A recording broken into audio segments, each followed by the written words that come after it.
Les GG, les grandes gueules sur RMC, les GG, RMC Story. Les grandes gueules, c'est tous les jours de 9h à midi. Aujourd'hui, Joël Dagosseri, chargé clientèle dans le logement social, Zora Habitant, cadre de la fonction publique, Mourad Boudjelal, le patron du rugby à Toulon, et des grandes gueules avec lesquelles vous reprenez la parole tout à l'heure, à midi moins le quart, au moment du GG. Vous, c'est le grand oral, tout de suite. RMC, le grand oral des grandes gueules. Grand oral des GG avec Rokhaya Diallo, journaliste, conférencière, écrivaine, réalisatrice, ça fait beaucoup. Bonjour Rokhaya. Bonjour. Et est-ce que je suis obligé d'ajouter et femme noire? Je pense que ça se voit, non? Oui. Mais est-ce que ça fait partie de la carte de visite? Ça fait partie de mon identité. Comme vous êtes un homme blanc, je pense que c'est des choses qui font partie de ce qu'on est et qui structurent notre rapport au monde d'une certaine manière. Mais voilà. Un homme et une femme. Oui, il y a plein de choses.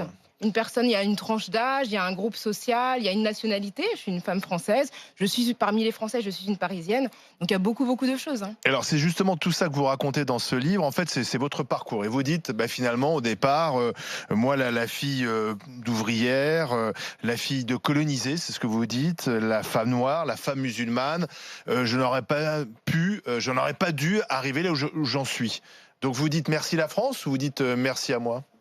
Alors, ce que je dis, c'est que je suis un accident sociologique. Effectivement, à ma naissance, si on avait tenu compte des radars tels qu'ils étaient orientés pour les gens qui sont issus de la même condition que moi, notamment de la condition ouvrière, je ne serais pas aujourd'hui parmi vous en tant que journaliste réalisatrice. Alors, les premières personnes que je remercie, évidemment, ce sont mes parents qui ont mené l'aventure migratoire qui m'a effectivement permis de mettre en France. Ils venaient d'où les parents ? Du Sénégal. Ils venaient du Sénégal, l'un et l'autre. Mon père est né en Gambie. Effectivement, ils sont nés pendant la colonisation. Et ils ont décidé de venir en France pour permettre à leurs enfants d'avoir de nouvelles opportunités. Et c'est vrai qu'en France, j'ai pu faire des études de manière gratuite. Il se trouve que j'étais bonne élève, donc j'avais aussi, par exemple, un environnement aussi qui était favorable à ça, des parents qui sont mariés, une famille structurée, un seul frère, plein de choses. Et je remercie toutes les personnes qui, à chaque étape de ma vie, m'ont permis d'arriver jusqu'ici, parce que je pense que, contrairement à ce que certains disent, on ne se fait jamais seul, on se fait toujours collectivement et grâce aux personnes bienveillantes qui nous accompagnent tout au long de nos trajectoires. Vous vous présentez comme un modèle ? Non, alors là, non, je ne me présente pas comme un modèle. Ce que je pense, c'est qu'il est important d'avoir des référents différents. Moi, c'est vrai que j'ai grandi devant un écran de télévision où les femmes qui participaient au débat politique étaient très rares, plus rares encore les femmes qui me ressemblaient. Et c'est vrai qu'on a besoin, quand on est enfant, d'avoir des gens qui nous ressemblent pour simplement ouvrir le champ des possibles. Et ça, je pense que le fait de me voir pour des jeunes personnes, eh bien, ça leur dit tout simplement que ma présence et leur présence, par conséquent, est légitime et qu'ils peuvent se projeter dans des professions comme la mienne. Donc, vous dites, je suis le grain de sable bien huilé dans l'entre-soi de ce milieu, c'est ce que vous dites. Je parle du milieu journalistique, ça fait 10 ans que je suis journaliste et c'est vrai que c'est un milieu qui est dominé par une certaine homogénéité sociale. La majorité de mes confrères et de mes consoeurs sont issus des classes moyennes ou des classes supérieures, et il est vrai que dans ma profession, j'ai pas beaucoup rencontré de personnes qui avaient, comme moi, vécu dans une cité, dans des quartiers populaires, et dont les parents étaient des ouvriers. Mais vous a-t-on empêché d'arriver là où vous êtes aujourd'hui ? Non, mais mon cas, c'est pas un cas qui est symptomatique de la majorité. Effectivement, moi j'aimerais... moi en fait, j'ai pas envie de me satisfaire de ma condition. Ce que j'aimerais, c'est que les personnes qui, comme moi, n'avaient pas toutes les chances de leur côté au départ, aient la possibilité d'arriver là où je suis. Donc évidemment, je suis là où je suis, j'en suis très heureuse, mais je pense que je suis une exception. On n'est pas très nombreux en France à être une personne comme moi, issue d'immigration, qui ont pu embrasser des professions aussi différentes, alors qu'au départ, je ne viens pas d'une famille qui a un capital culturel. Qui a un capital culturel élevé. Je parle de ma profession journalistique. Si vous regardez, on est quelques-uns, mais on est sur le nombre en termes de pourcentage. Dans les écoles de journalistes, par exemple, aujourd'hui, il y a à peu près 4% d'enfants d'ouvriers. C'est pas beaucoup. Alors, question des uns et des autres. Joël Dagosseri, Zora Habitant, Mourad Boudjelal. Joël ? Ça va être un peu compliqué ou pas, parce que moi j'ai lu, je vais dire tu, parce que les gens qui sont sur Twitter savent que je te tutoie, donc j'ai lu ton livre, il reflète, on va dire, à 99% mon histoire, surtout ton histoire. Alors, quand tu parles de tes parents, donc effectivement l'immigration, l'enfance, cette double culture, il y a un passage au tout début du livre, je crois que c'est à la page 18 ou 20, enfin voilà, où tu parles de l'apprentissage et du fait que effectivement, as grandi dans la culture française et puis à l'école française, et que à côté, tu avais effectivement une culture africaine avec des lectures africaines, notamment ce livre de Mamadou Ebineta, dans lequel aussi j'ai appris à lire.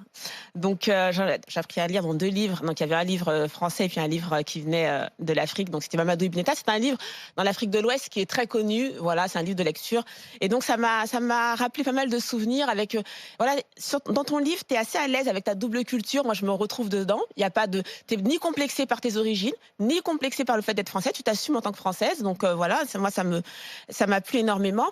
Et justement, sur ton parcours, là, tu disais sur le fait que tu sois arrivée à être journaliste, etc. Souvent, il y a cette réflexion qu'on te fait en disant mais de quoi tu te plains, puisque finalement, tu es journaliste, on te voit tous les jours à la télé, de quoi tu te plains?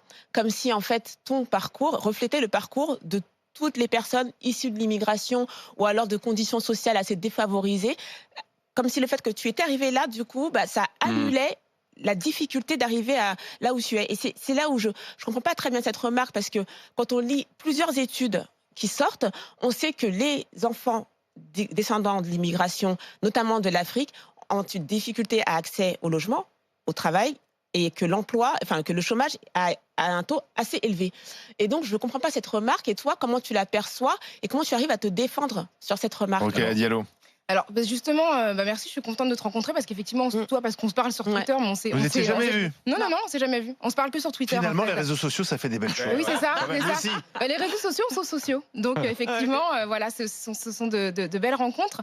C'est ce que je veux dire en fait, c'est que moi j'utilise aussi la plateforme que j'ai, la plateforme que j'ai eu la chance d'obtenir pour parler des autres, des invisibles qu'on ne voit pas et qui n'ont pas effectivement les mêmes opportunités, et qui n'ont pas forcément les mêmes possibilités et qui n'ont pas toujours la même perception. Et c'est important effectivement de dire, moi c'est vrai que je suis très à l'aise dans mes différentes cultures. Je voyage beaucoup, donc je me sens très très très française assez régulièrement, parce que souvent à l'étranger, mais évidemment en France aussi, mais c'est moins prégnant quand on est dans son pays. Mais en même temps, j'ai conscience du fait que c'est un pays qui aujourd'hui peut-être ne reconnaît pas dans la manière dont il se raconte, à travers la fiction et à travers la littérature, sa pluralité. Et j'aimerais qu'il le fasse davantage, parce que c'est vrai que vu de l'étranger, la France, je trouve qu'elle ressemble pas suffisamment au plateau qui est composé aujourd'hui. Quand on regarde des films français depuis l'étranger, à part quelques gros succès, mais qui ne voyagent pas les Grandes Gueules, on est un peu une exception. Oui, voilà. C'est vraiment un espace. On a essayé de faire. Je suis français de souche, personnellement. On a essayé de faire un plateau qui ressemble à ce qu'est la France aujourd'hui. Oui, bien sûr. La France du métro, tout simplement. Absolument. En quelque sorte. Mais je pense qu'effectivement, aujourd'hui, on est plutôt une exception encore dans le PAF. Absolument. Même si ça bouge quand même. Ça bouge évidemment. La preuve, moi j'y suis depuis 10 ans, j'ai vu des évolutions, mais c'est vrai que quand on regarde ne serait-ce que le cinéma français, les dernières nominations au César, je trouvais quand même que par rapport à la qualité des acteurs qu'on a, qui sont d'origine asiatique, qui sont d'origine maghrébine, qui sont noirs, eh bien, je trouvais que cette représentation, ou les réalisateurs, je pense à quelqu'un comme Abdelatif Kechiche, malheureusement, c'était pas suffisamment visible. Zora Habitant. Alors, tu as lu le livre attentivement? Oui, bien sûr que je l'ai lu. Alors, vous racontez votre vie. Alors, moi, je trouve que je trouve que vous êtes, on va dire au départ, un peu privilégié quand même, une famille de 2 enfants, même si vous êtes de conditions sociales modestes. C'est vrai qu'au regard de la 2e génération de l'immigration dont je suis, c'était pas du tout la même chose. L'accès aux études, on n'y a pas eu droit. Je vois quand même que vous êtes plutôt privilégié dans tout cet accès que vous avez eu, et tant mieux. Et c'est plutôt une bonne chose. Donc sur le constat que vous faites par rapport au racisme, aux discriminations, on pourrait éventuellement se rejoindre. Moi, j'ai pas de souci. Mes multiples identités, celle de ma naissance, celle de mon pays, celle de mon mariage, font partie de moi. Je ressens absolument pas le besoin d'en faire un étendard. J'oublie, je suis française, je suis d'abord une femme et je me revendique comme femme. Et d'ailleurs, ce qui me renvoie à mes origines, c'est rarement le petit blanc de souche. C'est en général ceux qui considèrent que je trahis. D'ailleurs, quoi, je ne sais pas. Ce que je voudrais vous dire, c'est que on peut faire les mêmes constats ensemble sur un certain nombre de choses. C'est pas faux, c'est vrai. Mais je trouve que la façon dont vous êtes en inquisition permanente à l'égard de ceux qui, entre guillemets, ne font pas cet espace à ceux qui mériteraient et pour lesquels on se bat, parce qu'on mène le même combat de sa part d'effort, votre message est complètement contre-productif, parce qu'on vous accuse de créer du nouveau racisme. Et moi, j'ai un passage qui m'a un peu marqué. Vous dites « Je suis née noire et musulmane dans un pays qui se pensait blanc et chrétien. Je suis une femme dans une société profondément imprégnée par un sexisme ancien. » Écoutez, la France est blanche et chrétienne comme l'Afrique est noire et on s'en fiche, c'est pas le problème. C'est un fait et ça ne renvoie à aucun racisme. Quant au sexisme, il traverse tout le monde. C'est-à-dire qu'on peut être dans les campagnes, dans les villes, etc. Exactement ce que je dis. Donc je vois pas pourquoi vous ramenez cette histoire d'hommes blancs partout et ça. Moi, ça me gêne. C'est-à-dire que votre message est négatif. Réponse de Rokhaya. Alors, la France est un pays laïque. C'est un pays qui n'a pas de couleur de peau, c'est un pays qui n'a pas de religion. C'est un pays qui reconnaît tout le temps de couleurs. Justement parce que les couleurs ont des conséquences. Moi, quand je me réveille le matin, je ne suis pas une femme noire, je suis Rokhaya Diallo. Il se trouve que parfois, dans ma journée, on me rappelle que je suis comme ci ou comme ça. Et quand vous parlez de la condition féminine, je pense que les chiffres parlent d'eux-mêmes. La représentation des femmes à des postes de pouvoir, la représentation... Moi, je fais énormément de débats politiques, par exemple. C'est mon activité professionnelle. Et bien souvent, je suis la seule femme autour de la table. Et c'est vrai que quand on est une femme, on est très, très souvent interrompu, on doit élever la voix, etc.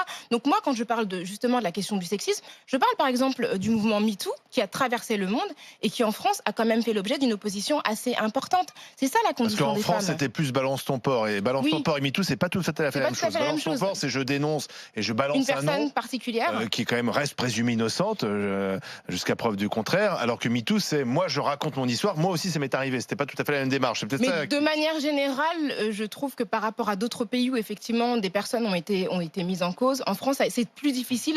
On a le sentiment qu'il y a une forme de séduction culturelle qui serait acceptable alors que parfois elle est vécue difficilement par les femmes. Mais ce que je veux dire, c'est qu'on vit dans un pays qui a une énorme chance d'avoir une pluralité énorme. Moi j'ai grandi à Paris dans le 19e arrondissement, dans un immeuble où la plupart de mes voisins étaient d'origine asiatique, donc très très petite, sans en avoir conscience, j'ai été exposée à des cultures multiples et je pense que ça fait la femme que je suis aujourd'hui. Et cette chance-là, on devrait en faire quelque chose. Oui, mais moi, vous dites en même temps que l'État est raciste. Oui. Vous avez des mots très durs, vous dites l'État est raciste. Je dis qu'il y a du... Non, c'est pas ce que j'ai dit. Il y a du racisme d'État. Et voilà, il y a du racisme qui peut être produit par l'État. Et là, quoi par exemple? Mais vous donnez peu d'arguments dans votre livre. Quoi par exemple? Mon livre ne parle pas de ça. J'ai écrit les articles. Si, vous parlez du contrôle aux faciès et des expériences industrielles qui sont faites dans les dom-toms. Mais c'est tout, mais vous citez pas le racisme d'État. C'est pas mal quand même. Non, mais le racisme d'État, c'est tous les dispositifs d'insertion qu'on a dans les quartiers, c'est les milliards en politique de la ville. Est-ce que vous pouvez juste me laisser répondre? L'antiracisme pendant 30 ans. Il y a eu énormément de dispositifs. Il y a des dispositifs antiracistes et l'un d'eux, c'est le Défenseur des droits, qui a été créé en France du fait d'une directive européenne. Le Défenseur des droits a produit un rapport qui dit justement que lorsque en France on est un jeune homme d'origine maghrébine ou noire, on a 20 fois plus de risque d'être contrôlé que quand on est blanc. La police est une institution de la République, c'est une institution de l'État, et c'est elle qui produit cette discrimination-là. Et cette discrimination, elle est dénoncée par une autre institution. Ça veut dire que l'État a à la fois des dispositifs antiracistes, mais parfois, ces dispositifs-là pointent du doigt des dysfonctionnements. Et les dysfonctionnements, c'est aussi les essais nucléaires en Polynésie, les cas de cancer quand même. Si on les a fait en Polynésie et dans le Sahara algérien, on sait très bien pourquoi on les a fait là-bas. De la même manière que le chlordécone, qui est un pesticide qui est utilisé dans les Outre-mer uniquement et qui fait qu'aujourd'hui, la Martinique et la Guadeloupe, ces petites îles, sont les endroits en France ou dans le monde où il y a les taux de cancer de la prostate les plus élevés. Je pense que ça peut interroger. On peut dire que l'État ne traite pas ses citoyens de la même manière en fonction de leur position géographique. Ce qui vous est souvent reproché, c'est d'avoir une lecture de la société où finalement la couleur de la peau l'emporte sur tout le reste. C'est pas vrai. C'est absolument faux. C'est une approche racialiste en fait. C'est pas ce que dit mon livre. D'ailleurs, je parle beaucoup de féminisme. Dans votre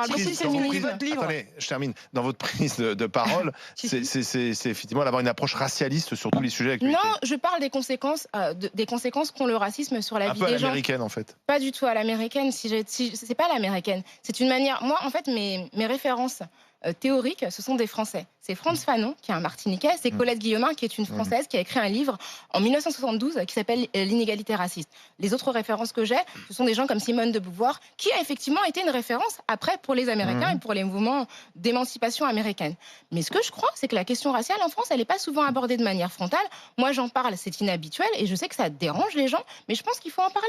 Après, moi, ma vie quotidienne, elle n'est pas sur les plateaux de télévision. Je vis une vie tout à fait normale avec des gens très divers, mais je pense que si personne ne pointe ces questions-là du doigt, on les enfouit sous le tapis. Est-ce que c'est la meilleure façon de le faire, en fait, pour faire avancer les choses ? Je sais que des gens se reconnaissent. Moi, je n'ai pas la prétention... Mais est-ce que c'est pas vécu comme une espèce de guerre déclarée entre... Est-ce que vous avez l'impression que je suis venue en guerre ? Non, pas vous. Je suis venue en paix, on est d'accord. Non, mais ça peut être interprété comme cela. Est-ce qu'il y a quelque chose dans mon comportement qui paraît violent, agressif ou qui a l'air de demander la guerre ? Alors, dans un instant, l'exemple de l'actualité avec Rokhaya Diallo. Question de Mourad Boudjelal aussi, la discussion continue, c'est le grand oral des GG. RMC jusqu'à midi. Les grandes gueules.